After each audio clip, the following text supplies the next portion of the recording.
Southside Broadcasting. Now, recently, there are an awful lot of Scots who maintain that their national team manager should be given a knighthood for the fact that he's got them to Scotland, or got Scotland to three consecutive finals in all sorts of ways. Well, whatever your views on Steve Clarke, or indeed the honours system, I'm sure you'll find the next feature quite fascinating as we talk about the King's honours list from that point of view, and to actually talk us through this sometimes confusing way of actually saying awards and prizes for everybody. We're delighted to welcome from Awards Intelligence the wonderful Claire James. How are you, Claire?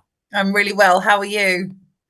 Excellent, very good indeed. And let's talk about this King's New Year honours list. I mean, obviously we're getting used to that now. It's no longer the Queen's New Year honours list, but it is something which certainly the media tend to have a little frenzy about. You can guarantee that there are one or two little leaks that come through beforehand, and then of course when January the 1st, second tick round, suddenly people are saying, "Oh, fantastic honours to everybody." I mean, is it just a throwback to old-fashioned times? Is it something which we kind of think, why do we have these honours in the first place? Or is it a case of, well, maybe there is a kind of way of modernising the honours and making sure that people are appreciated for the work that they've done?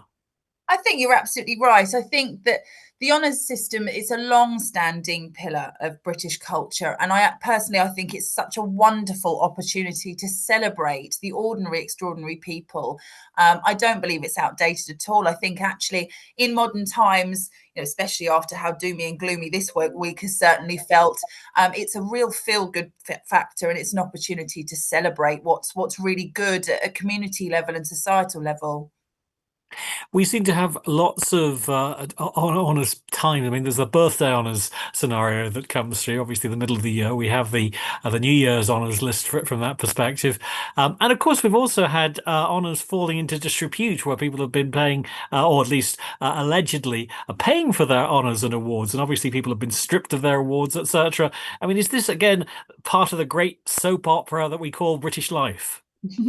I think that was certainly an issue in years gone by. It's not something that we see so much anymore. We certainly see a lot more organic and authentic engagement with the honours system now. Our recent research showed that 50% of the British public would love to see more people honoured each year. Interestingly, only 23% of individuals actually know how to make an honours nomination, which is a shame. I mean, this research from Awards Intelligence suggests that service to the country, bravery and community spirit are the key values that people will actually go for awards, etc. So what is the process then, Claire? I mean, can anybody be nominated, or is it a case of, well, I mean, you could nominate the Chancellor of the Exchequer, but you're probably not going to get very far with her. Absolutely. The honours system is completely open for anybody in the world to apply. You simply go onto the government website and you download the nomination form, and you set out in that nomination form exactly why that individual should be honoured, and the positive impact that they've created. You then submit that to the Honours Secretariat, which will then be sent on to the specialist committees, who will then make their judgment as to whether or not you do receive your honour and what level of medal you would go on to receive. So again, we are talking about a kind of range of medals from that point of view, and actually allowing for that. Do you think it's time we actually did away with the notion of the British Empire and actually said it's no longer in vogue, shall we say? We need to actually have a new form of award from that perspective. That's absolutely something that's being looked at. It's obviously recently been raised, and it's something that the Cabinet Office and the royal family are very aware of. It's really important to the honours system to make it clear that it is entirely inclusive now, and that is what it shows, regardless of what's in the name. The honours committees reward individuals from across the world, not just the UK, for their positive impact. Now, I noticed that in terms of choices for the Royal Nod in the upcoming month or so, we have Alison Hammond, Danny Dyer, that's presumably the actor as opposed to his daughter. It could be their other daughter. I mean, they're both called Danny. I mean, perhaps they deserve an honour each. And maybe Danny's son-in-law, the West Ham United footballer, should also have an honour from that perspective. But Paddington, I noticed, also getting a top choice for the Royal Nod. I mean, is this just a case of, as I said earlier, this is just a soap opera, isn't it? I mean, in terms of the notion of the winner of the Traitors, Alan Carr, effectively winning an honour. I mean, surely that's an oxymoron in the start to start off with.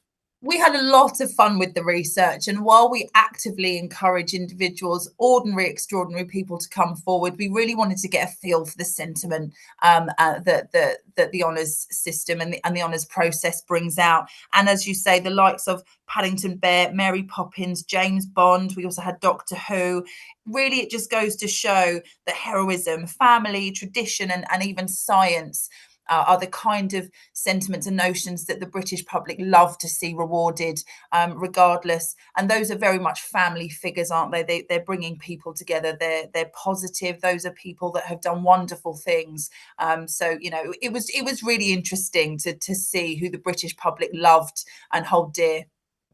Yeah, can I go with Mary Poppins or Sherlock Holmes, but Del Boy or indeed Doctor Who? And I suppose you're developing the notion of which incarnation of the Doctor, because people won't have their own particular favourites, unless so. Plus, of course, the chap's half Gallifreyan, so I'm not sure whether you actually qualified. Maybe be a bit like Sir Bob Geldof. You'd have to sort of take it from thence. Personally, I will not be satisfied until we actually have Dame Claire James put forward from this side of things for your work towards intelligence. That should be the campaign that we should set out for. But where can people go to find out more details, Claire, about the awards intelligence research, and also what are your own predictions for next month?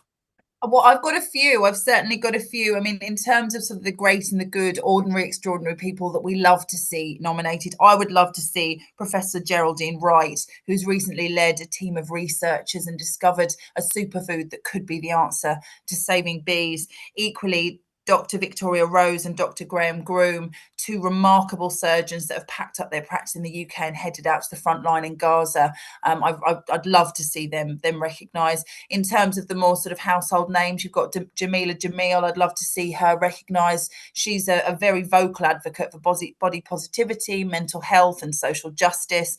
And Sarah Cox, actually, she's done 5 marathons for children in need, amongst other sort of remarkable charity work. But for other predictions and for actually support on the nominations process, you can head over to the Awards Intelligence website, which is www.awardsintelligence.co.uk. You can always pop us over an email. You can book in a call with myself. I will help guide you through the honours nomination process. We can help you with drafting of your nomination if that's something you require, and support you throughout. This is fantastic news, but sadly, it doesn't seem to be such good news for Steve Clarke. Maybe he needs to win the World Cup with Scotland to actually get a knighthood. I don't know. It's just a thought.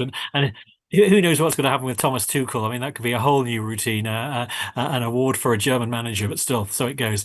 I'll say it now, Dame Claire James, because it should be really, should be Dame Claire James. Many thanks indeed. Take care. And the campaign for that damehood starts now, Claire. Thanks so much, Alex.